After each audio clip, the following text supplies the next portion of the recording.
तो ये तस्वीरें आप देखिए अमिताभ सिन्हा का हम रुख कर लेते हैं। अमिताभ सिन्हा जब जब विदेशी दौरे पर प्रधानमंत्री नरेंद्र मोदी जाते हैं, हर एक तस्वीर ये बताती है कि किस तरीके से भारत जो है विश्व गुरु की तरफ आगे बढ़ता हुआ नजर आ रहा है। लेकिन इस बार जो फ्रांस में परेड होगी, ना केवल चीफ गेस्ट के तौर पर पीएम मोदी शामिल होंगे, बल्कि भारतीय सेना भी वहां पर शामिल होगी, करतब दिखाती हुई नजर आएंगी।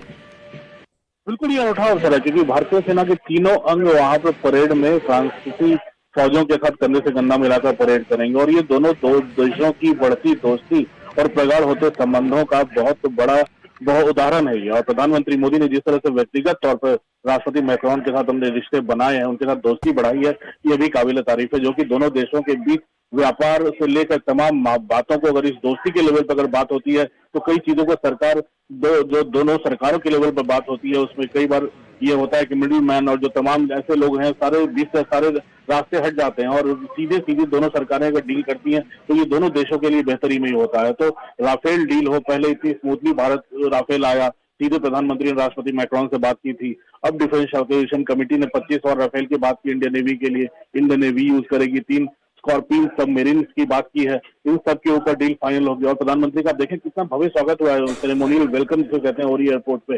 और प्रधानमंत्री यहाँ से एयरपोर्ट से निकलकर अब जाएंगे और उसके बाद उनके दिन के अगले 2 दिनों के काफी व्यस्त कार्यक्रम है।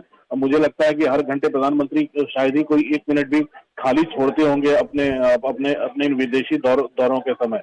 तो ये बड़े काबिल तारीफ है। लेकिन सबसे बड़ी और अहम बात है वो ये है कि प्रधानमंत्री का यूनाइटेड नेशन सिक्योरिटी काउंसिल के लिए भारत की तरफ से दावा ठोकना, मैंने पहले भी बोला, ये बहुत बड़ी बात है। प्रधानमंत्री का एक फ्रेंच पत्रिका को इंटरव्यू देकर ये दुनिया भर को संदेश है। उन्होंने फ्रांस को ही नहीं, France United nation security council का परमानेंट मेंबर है, इंग्लैंड भी मेंबर है, अमेरिका भी मेंबर है, लेकिन ये उन देशों, उन्होंने सीधे बोला है कि क्या ये 6 देशों, जो 5 देशों का यूनाइटेड नेशन सिक्योरिटी काउंसिल है, दुनिया भर के फैसले लेता है, क्या आज की दुनिया की चुनौतियों के सामने वो अक्सर बेबस नजर आता है, किसी भी चीज पर वो फैसले नहीं कर पाता और दुनिया की चुनौतियों को सुलझा नहीं पाता।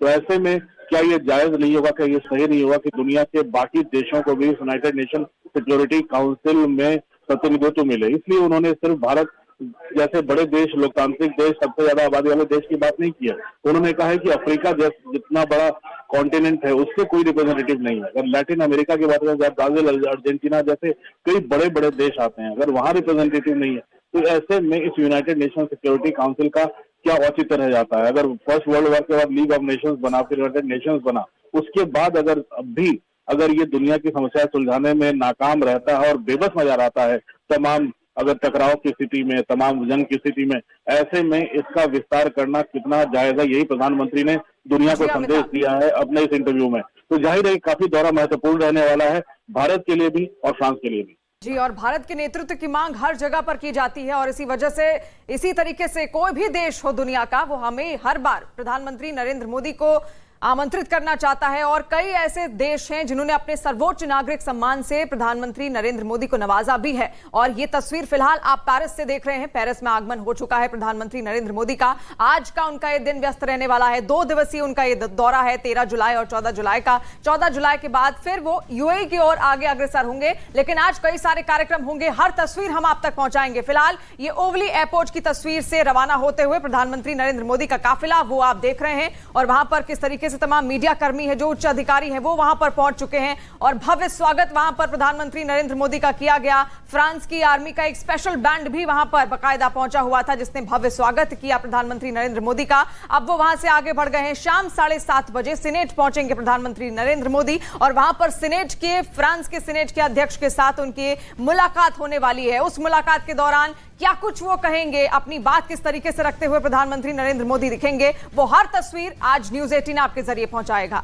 तो न्यूज़ 18 इंडिया पर प्रधानमंत्री नरेंद्र मोदी के फ्रांस दौरे की पल पल की तस्वीर आप तक सामने होगी। लेकिन इसी के साथ प्रधानमंत्री नरेंद्र मोदी अपने दौरे से पहले ये स्पष्ट कर चुके हैं कि देखिए, जितने भी देश हैं वो हर एक मसले पर बातचीत करें और बातचीत के जरिए ही आगे बढ़े, क्योंकि कई बड़ी चुनौतियां जो है कई देशों के सामने बनी हुई हैं।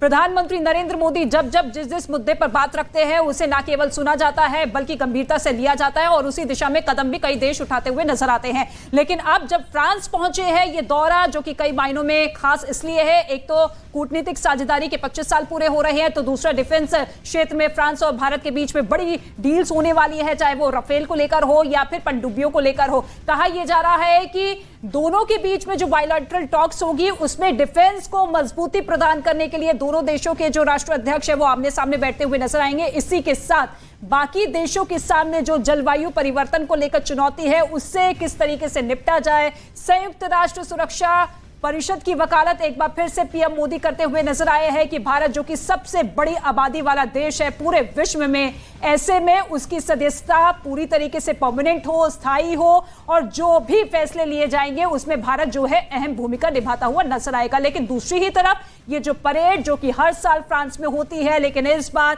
मुख्य अतिथि यानी कि चीफ गेस्ट के तौर पर पीएम मोदी शिरकत कर रहे हैं। इसके साथ ही भारतीय सेना के भी कई जवान जो है परेड में हिस्सा लेते हुए नजर आएंगे। ये अवसर, ये मौका I'm Pravasi Bharti Samman awardee. I'm so proud to be an Indian living in France for 40 years. Vande Mataram! Vande Mataram! Vande Mataram! Bharat माता की जय! भारत माता की जय! नमस्कार, I'm Dr. Malini Ranganathan. मैं प्रवासी भारतीय सम्मान अवार्डी हूँ, 2019 first Indian lady from France. So I'm so proud to be an Indian. It's been 40 years that I've been working for the culture and academics in France, and I'm very proud to be an Indian. And I'm so happy to see that today India is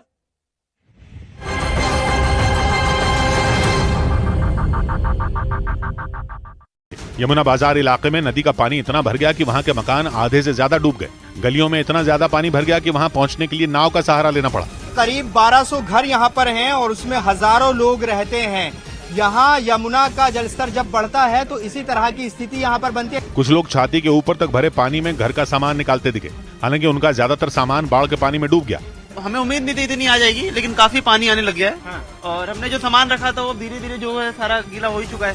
प्रशासन ने पहले ही चेतावनी जारी करते हुए इन इलाकों को खाली करने के निर्देश दे दिए थे। इधर हरियाणा के हथनीकुंड बैराज से छोड़े गए पानी की वजह से दिल्ली में भयानक बाढ़ का खतरा मंडराने लगा, जिसकी वजह से यमुना किनारे के इलाकों में प्रशासन ने धारा 144 लागू कर दी, क्योंकि यमुना किनारे के ज्यादातर इलाकों में 5 से 6 फीट तक पानी भर गया। धारा 144 लागू करते हुए प्रशासन ने लोगों को नदी किनारे नहीं जाने की चेतावनी दी। दिल्ली के गीता कॉलोनी, पुराने लोहे के पुल, वजीराबाद रोड और सिग्नेचर ब्रिज पर निगरानी बढ़ा दी गई और पुलिस के साथ सिविल डिफेंस वॉलंटियर तैनात कर दिए गए ताकि वहां पर लोगों की भीड़ जमा न हो। हथनीकुंड बैराज से छोड़े गए पानी की वजह से दिल्ली में सड़कों पर यमुना का पानी पहुंच गया। यमुना का पानी है वो रिंग रोड से लगी हुई सड़क पर आ गया है। देखिए यहाँ पर कितना पानी भर गया है। आपदा प्रबंधन से जुटी टीमों ने रेस्क्यू ऑपरेशन चलाकर निचले इलाकों से लोगों को निकाला और सुरक्षित जगहों पर पहुंचाया। इस बीच दिल्ली में यमुना के बढ़ते जलस्तर की वजह से पुराने लोहे वाले पुल के आसपास सुरक्षा बढ़ा दी गई।